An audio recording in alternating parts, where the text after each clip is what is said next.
This is a story called The Little Monsters, Chapter 108, The Tummy Bug Outbreak. The kids are on their way to school when Grumpy says, "I don't know about you lot, but I really don't want to go to school today." None of us do, but we have no choice because Mr. Strawberry's right there in front of us and it's seen us, said Kicker. "I say that we come up with something to get us out of school," said Bumpy. "Yeah, like what, Bumpy?" asked Stampy. "I have an idea, guys. Our Ellie's got a tummy bug and she keeps being sick. We could tell Mr. Grape at registration that we have it too," said Kicker. Everyone laughed and then they went inside for registration.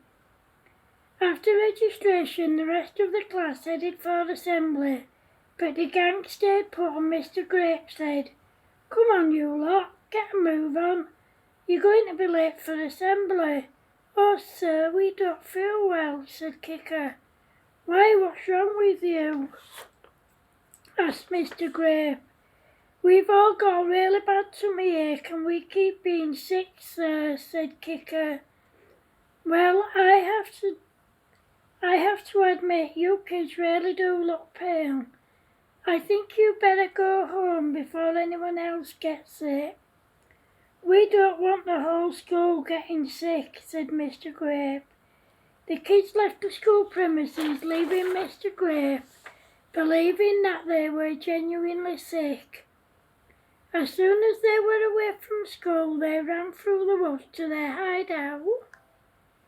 They stayed there all day and went home at the normal time. The next day they went back to school and when they got there, Mr. Grape said to them, "How are you kids today?" "We're not good, sir. We all ate some of our breakfast, but on the way here we were all sick," said Stumpy. "No, you don't look good, guys. I think you should all go home until you feel completely better. I'll inform your parents that you've been sent home sick," said Mr. Grape. "No, you can't inform our parents, sir, because they're all away on a business trip together. My grandparents are looking after us, but they're not on the phone, sir," said Bumpy. "Right, in that case, I'll write each of you a letter explaining why you've been sent home to give to Bumpy's grandparents," said Mr. Grape. Mr. Grape gave each of them a letter to give to Bumpy's grandparents. However, as soon as they got away from the school premises, they ripped the letters up and then they sneaked home to get their bikes and skateboards. Then they made their way to the old skate park. However, when they got there, there was bulldozers flattening it and a sign saying that a new shopping park was coming. They were gutted and Bumpy said, "What are we going to do now? We can't go to the new skate park in case our parents or someone we know sees us." "No, but there is another skate park about 2 miles away. We could go there," said Creeper. "Well, what are we waiting for? Let's go," said Stampy. Everyone laughed and then made their way there. When they got there, they couldn't believe their eyes. It was twice the size of the one they usually go to and about 3 times the size of the old one that had been knocked down. "Wow, this place is massive. I say that we never tell anyone about this place. That way we can come here when we want and our parents won't look for us here," said Bumpy. Everyone agreed and then Stampy said, "If you guys remember, Mr. Grape said not to go back to school until we're completely better. I say that we spend the rest of this week and all of next week here instead of going to school." The kids went back to the skate park every day that week. On the Monday they did turn up at school. On the Monday when they did turn up at school, Mr. Grape assumed that they were still poorly. However, When they didn't turn up the next day, he decided to phone their parents. When he did, they didn't have a clue what he was talking about. They told him that none of them had been away on a business trip, and every day the kids had left home wearing their school uniforms and carrying their school bags. That night when the kids went home at their normal time, their parents had left them a note for them to meet them at Bumpy's house.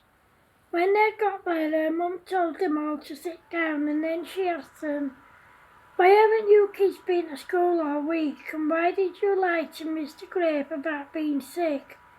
"We have been to school, Mum, and we didn't lie to Mr. Grape about being sick," answered Bumpy. "What have the rest of you got to say for yourselves?" asked Bumpy's mum. "Bumpy's telling the truth, Auntie Sarah," answered Creeper. "Oh, she is she, Creeper?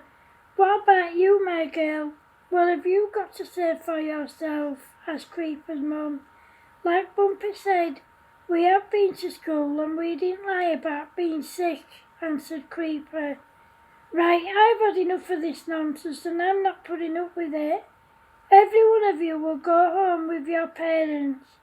When you get there, you will all stay in and look after the little ones, as they all have the tummy bug. There'll be no sneaking out behind our backs and leaving them home alone, and there'll be no taking them out with you either.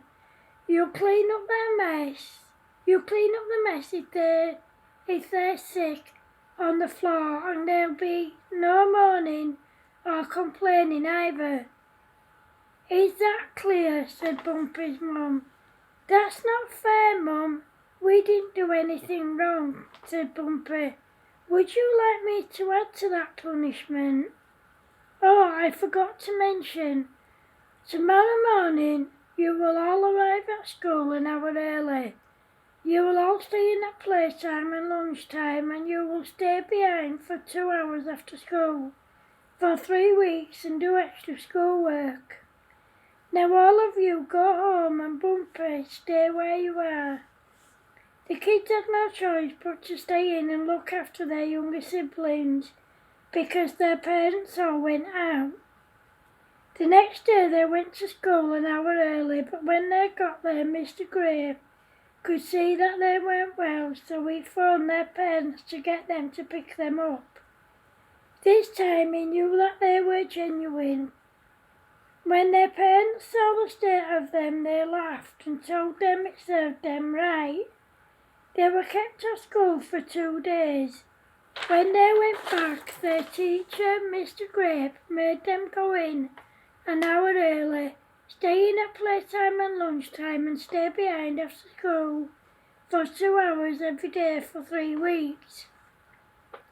They tried to get out of this punishment every way they could. Then one day their teacher left the classroom during their 2-hour detention, and they quickly left the school premises and went home. They told their parents that Mr. Grape had been called away to a family emergency and he'd let them go early. Their parents knew that they were lying, so they made them get up earlier than they already were to do extra chores. Mr. Grape made them go around the whole school emptying bins and picking up rubbish in the school playground. Of course, being little monsters, they didn't learn their lesson. I mean, think about it. If they did learn their lesson, they wouldn't be little monsters now, would they? The end. Thanks for watching, guys. Love yous. Bye.